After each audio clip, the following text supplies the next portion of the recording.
नमस्कार दोस्तों, मैं सरिता यादव अपने YouTube चैनल पर आप लोगों का स्वागत करती हूँ और आप लोगों के बीच एक बहुत प्यारी भजन लेकर आई हूँ। कैसा लगा कमेंट बॉक्स में जरूर बताइएगा। केहू भिलनी के दिले बाप गाम सखिया, केहू भिलनी के दिले बाप गाम सखिया, आज से बरी के अंगनाई है राम सखिया, आज से बरी के अंगनाई है राम सखिया।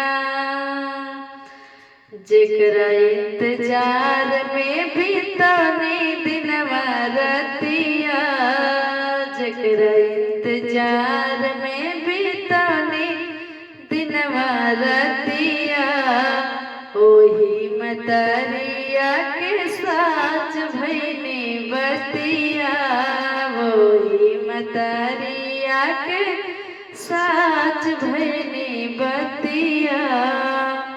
हमारी कुटिया में करी है विश्राम सखिया, हमारी कुटिया में करी है विश्राम सखिया, आज से बरी के अंगनाई है राम सखिया, आज से बरी के अंगनाई है राम सखिया।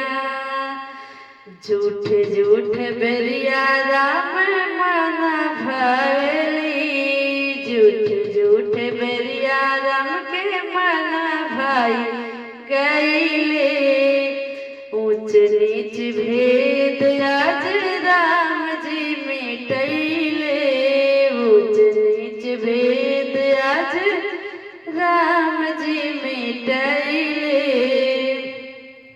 हमरा भक्ति के मिलल बा मकाम सखिया, हमरा भक्ति के मिलल बा मकाम सखिया, आज से बरी के अंगनाई है राम सखिया, आज से बरी के अंगनाई है राम सखिया।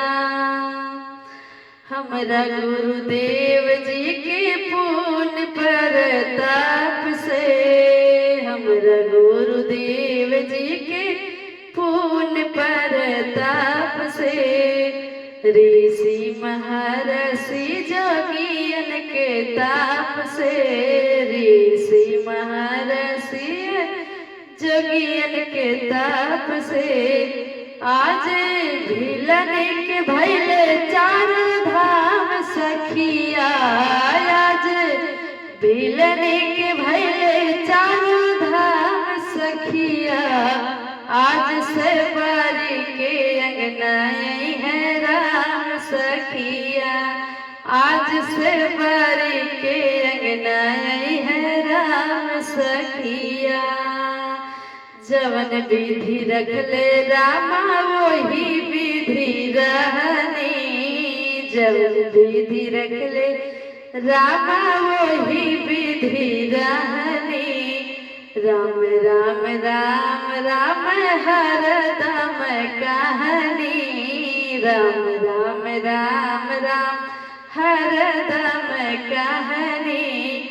राम भरोसे बा शुभ काम सखिया, राम भरोसे बा शुभ काम सखिया, आज से बरी के अंगनाई है राम सखिया, आज से बरी के अंगनाई है राम सखिया।